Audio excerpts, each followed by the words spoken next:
Hello friends, कैसे हैं आप लोग। आज मैं एक चैप्टर को एक्सप्लेन करने वाला हूं जिसका नाम जूस है। इसके ऑथर का नाम हेनरी लुइस मेंकेन है।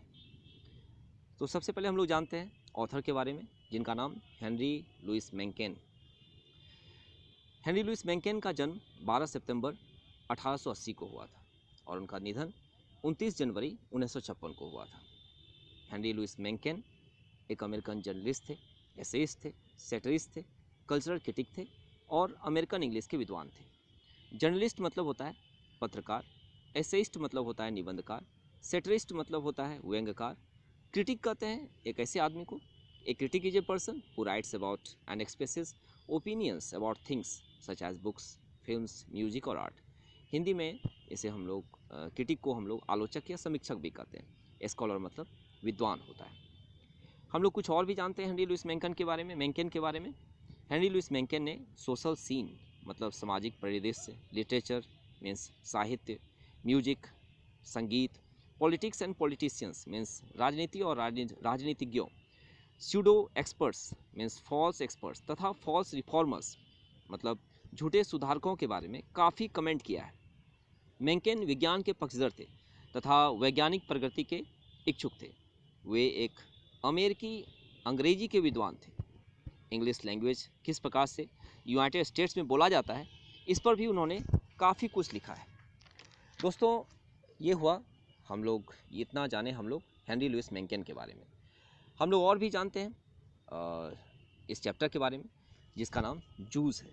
थोड़ा सा इंट्रोडक्शन हो जाए, यह चैप्टर आखिर किस बात को हमारे सामने रखना चाहता है। यह चैप्टर जू, जिसे हम लोग, यह शॉर्ट फॉर्म है जूलॉजिकल गार्डन का, और इसमें कुछ बातों को रखा गया है। जो यह है, जो पहला पॉइंट है, it is not justified to keep animals away from their natural habitat.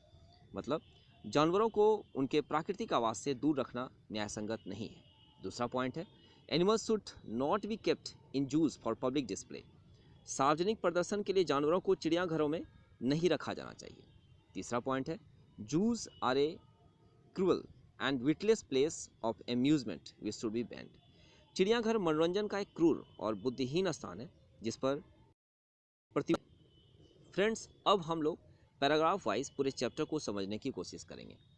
Paragraph number 1 जो यहाँ पर शुरू हो रहा है, I often wonder how much food से, और अंत कर रहा है इन रीडिंग देमसेल्व्स ऑफ लाइस। दोस्तों, मैंने हर एक पैराग्राफ का फर्स्ट लाइन के कुछ वर्ड्स और पैराग्राफ जहाँ पर एंड कर रहा है उस एंडिंग लाइन के कुछ वर्ड्स को लिख दिया है, जिससे आपको यह कन्फ्यूजन नहीं हो कि पैराग्राफ कहाँ से शुरू है और कहाँ पर एंड कर रहा है। इस पैराग्राफ में वर्ड आई डिनोट करता है ऑथर हेनरी लुइस मेंकेन को, और केवल इस पैराग्राफ में ही नहीं बल्कि पूरे चैप्टर में मेंकेन ने अपने ओपिनियन को बताया है। किसके बारे में? जू मतलब चिड़ियाघर के बारे में। तो हम लोग पढ़ते हैं paragraph number 1। Author Henry Louis Mencken को आश्चर्य होता है कि अमेरिका के जूलॉजिकल गार्डन में जानवरों को हर हफ्ते कितना खाना दिया जाता है और लागत के बदले में पब्लिक को क्या मिलता है। ऑथर ऐसे लोगों को रिप्रेजेंट करते हैं जिन्हें लगता है कि जानवरों के रखरखाव में एनुअल बिल निश्चित रूप से लाखों में यानी मिलियंस में आता होगा। उनके मन में अनेकों प्रश्न उठता है, जैसे एक भोजन में शेर कितना मांस खाता है और एक महीने में हाथी कितना टन सूखी घास खाता है और बर्बाद करता है। ऑथर को ऐसा लगता है कि सुपरिंटेंडेंट्स, जिसे हम लोग हिंदी में अधीक्षक या प्रबंधक कहते हैं, तथा कीपर्स मतलब रखवाले को आसान नौकरियों में रखा जा सकता है। ऑथर के अनुसार जू एक मूर्खतापूर्ण शो की तरह है जिसे दिखाने के लिए कुछ कम बुद्धि वाले लोग अपने बच्चों को लाते हैं कि किस प्रकार से चिंपांजी, जगुआर, हायना और पोलर बियर, जू जो कि एक प्रकार का कीड़ा है, इनसे छुटकारा पाते हैं। इस पैराग्राफ का इम्पॉर्टेंट पॉइंट है, पहला पॉइंट जिसे लाल कलर में लिखा गया है। आप देखेंगे कि यह बताया गया है, इस पैराग्राफ का जो इम्पोर्टेंट पॉइंट्स है वह है, पहला पॉइंट, क्वेश्चन मार्क ऑन जू यूटिलिटी मतलब चिड़ियाघर की उपयोगिता पर सवालिया निशान। दूसरा पॉइंट यह है, a lot of money is spent in the maintenance of animals in the zoo. चिड़ियाघर में जानवरों के रखरखाव पर बहुत पैसा खर्च किया जाता है। तो दोस्तों, यह हुआ पैराग्राफ नंबर 1 के बारे में। अब हम लोग नेक्स्ट पैराग्राफ यानी पैराग्राफ नंबर 2 पे आते हैं। यह paragraph, so far as I can make out after laborious visits to all the chief zoos of the nation से शुरू होता है और the taxpayers of the United States fork out hundreds of thousands of dollars a year से खत्म होता है। Author देश के सभी चिड़ियाघरों में लेबोरियस विजिट्स मतलब परिश्रम से युक्त श्रमसाध्य दौरे के बाद इस निष्कर्ष पे पहुंचते हैं कि जूस का कोई कल्पनाशील उद्देश्य नहीं है। वे सवाल करते हैं कि चिड़ियाघरों से क्या शिक्षा मिलता है, वे एजुकेशनल कैसे हैं। ऑथर का मानना है कि चिड़ियाघर फायरमैन की परेड या आकाश रॉकेट के प्रदर्शन से अधिक शैक्षणिक नहीं है और चिड़ियाघर वास्तव में जनता उन पर लगाए गए करों के बदले में पेशकश करते हैं जो बेकार और बुद्धिहीन मनोरंजन का एक रूप है। ऑथर कहते हैं कि उन्हें एक स्कूली छात्र दिखाओ जो कभी भी किसी कमज़ोर वृद्ध शेर को अपने पिंजरे में बंद खराटे लेते हुए या मूंगफली के लिए लड़ते हुए बंदरों के परिवार को देखकर कुछ मूल्यवान या महत्वपूर्ण सीख लेता है। ऐसे तमाशों से कोई उपयोगी निर्देश प्राप्त करना असंभव है। ऑथर को लगता है कि चिड़ियाघर बस इतना ही बता सकता है कि बाघ के शरीर पर विभिन्न प्रकार की धारियाँ होती है। एक निश्चित प्रकार की बाघ की धारियाँ एक दिशा में चलती है और दूसरी तरह की धारियाँ किसी और दिशा में चलती है। दोस्तों, यहाँ पर ऑथर और भी कुछ चिड़ियाघर के बारे में कहते हैं। वह चिड़ियाघर के बिल्कुल विरुद्ध है। उनका कहना है कि इसके अलावा हाइनाज और पोल कैट्स के शरीर से दुर्गंध आता है तथा रैकून का लैटिन नाम प्रोसियोन लोटोर है। बस यही सब जानकारी चिड़ियाघर दे सकता है। इस बात को लेकर ऑथर को ऑब्जेक्शन है कि इस तरह के अनइंटरेस्टिंग नॉलेज के लिए यूनाइटेड स्टेट्स के टैक्स पेयर्स ने एक वर्ष में सैकड़ों हजारों डॉलर निकाल लिए। इस पैराग्राफ का इंपॉर्टेंट पॉइंट्स है, जूज आर नॉट एजुकेशनल। जू मतलब चिड़ियाघर शैक्षणिक नहीं है। दूसरा पॉइंट है, zoos are a form of idle and witless amusement. चिड़ियाघर एक प्रकार का बेकार और बुद्धिहीन मनोरंजन है। तीसरा पॉइंट है, no school boy can learn anything by watching animals caged in the zoo. कोई भी स्कूल का लड़का चिड़ियाघर में बंद जानवरों को देखकर कुछ भी नहीं सीख सकता है। फोर्थ पॉइंट है, this is a misuse of tax of people living in the United states of America. यह यूनाइटेड स्टेट्स में रहने वाले लोगों के कर का दुरुपयोग है। तो दोस्तों, यह पैराग्राफ नंबर 2 के बारे में पूरी जानकारी हुई। अब हम लोग चलते हैं नेक्स्ट पैराग्राफ यानी पैराग्राफ नंबर 3। यह paragraph, but zoos it is argued are of scientific value but zoos it is argued are of scientific value they never learned man to study this से शुरू होता है। The man eating alligator is down with locomotor ataxia से खत्म होता है। यहाँ author कहते हैं कि ऐसा तर्क दिया जाता है कि चिड़ियाघर वैज्ञानिक मूल्य के वे किसी व्यक्ति को कुछ सीखने में सक्षम बनाते हैं, लेकिन तथ्य सिद्धांत के बिल्कुल विपरीत है।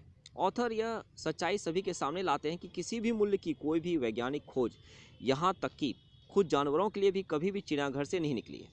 चिड़ियाघर वैज्ञानिक के कथित ज्ञान का प्रदर्शन आमतौर पर वास्तविक शिक्षा के क्षेत्रों में नहीं बल्कि येलो जर्नल्स में किया जाता है। जर्नल दोस्तों पत्रिका, मैगजीन जिसको कहते हैं या पीरियोडिकल को कहते हैं। येलो जर्नल एक अमेरिकी शब्द है जिसमें पाठकों को आकर्षित करने और बिक्री बढ़ाने के लिए सनसनीखेज खबरों का उपयोग किया जाता था। आप अगर इतिहास के पन्नों को पलटेंगे तो जानेंगे कि येलो जर्नलिज्म के कारण ही यूएस और स्पेन के बीच में टेंशन भी हो गया था। तो आते हम लोग पॉइंट पे। दोस्तों, फिर ऑथर कहते हैं कि जब वह और जानकारी हासिल करने के लिए पब्लिक नोटिस को पढ़ता है तो यह आमतौर पर इस खबर से अधिक नहीं मिलता है कि रूसी मादा वालरस ने अपने दांतों को जस्ता के साथ प्लग किया है और जुड़वा बच्चों की उम्मीद कर रही है, या फिर मैन ईटिंग एलिगेटर मतलब आदमखोर मगरमच्छ लोकोमोटर एटैक्सिया से पीड़ित है। लोकोमोटर एटैक्सिया दोस्तों यह होता है कि शरीर की गतिविधियों पर ठीक नियंत्रण करने में असमर्थता को ही लोकोमोटर एटैक्सिया कहते हैं। The inability to precisely control one's own bodily movements, that is called locomotor ataxia. दोस्तों, इस पैराग्राफ का इंपॉर्टेंट पॉइंट्स है, zoos are not of scientific value. Zoos are not of scientific value first point है, चिड़ियाघर वैज्ञानिक मूल्य के नहीं है। दूसरा पॉइंट है, no scientific discovery of any value has ever come out of a zoo. कोई वैज्ञानिक खोज कभी किसी चिड़ियाघर से नहीं हुई है। तीसरा पॉइंट है, the wisdom of the zoo scientist is doubtful. चिड़ियाघर के वैज्ञानिकों की बुद्धिमत्ता संदिग्ध है। तो दोस्तों, ये बातें हुई हम लोगों की पैराग्राफ नंबर 3 के बारे में।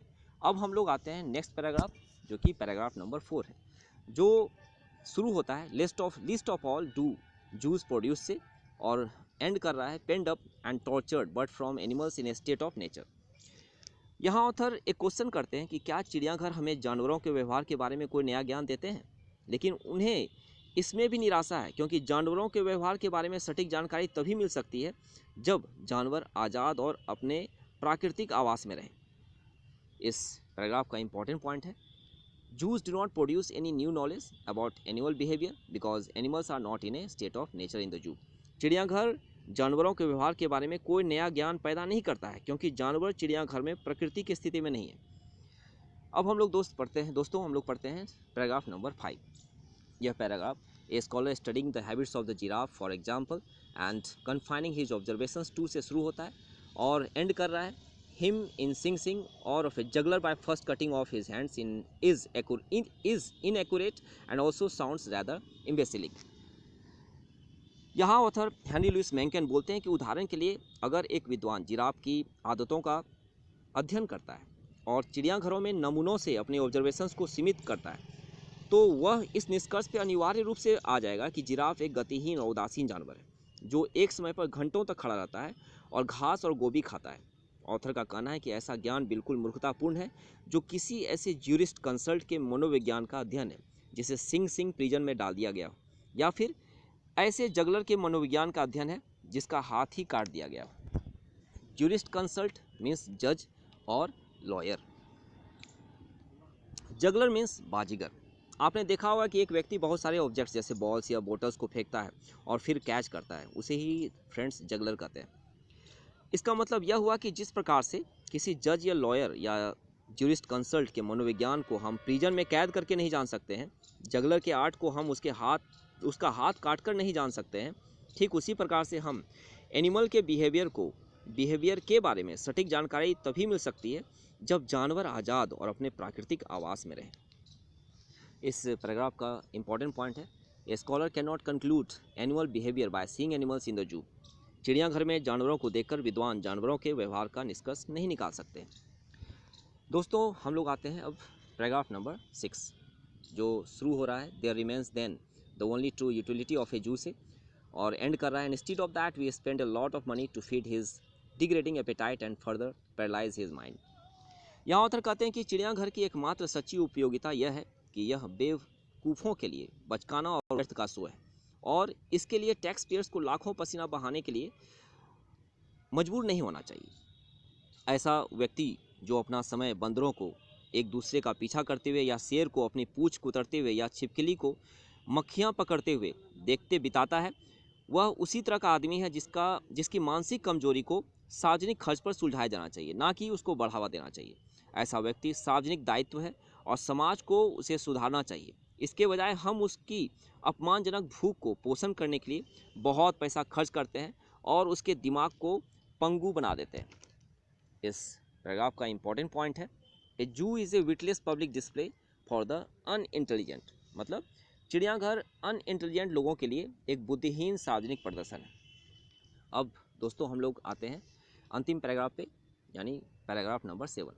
यह शुरू होता है of the abominable cruelties practised in zoos it is unnecessary to make mention, और एंड कर रहा है the buffalo of its own range, the buffalo of its open range, the lion of its kingship, the birds of their air से। Author कहते हैं कि चिड़ियाघरों में प्रचलित घिनौनी क्रूरताओं का उल्लेख करना अनावश्यक है। चलो माना जाए कि जितने भी चिड़ियाघर में एनिमल्स के रखरखाव के लिए व्यक्ति हैं यानी रखवाले हैं, वे बड़ा ही नाजुक स्वभाव के हैं, ऐसा मान लिया जाए, और जानवरों की सुरक्षा के लिए समर्पित हैं।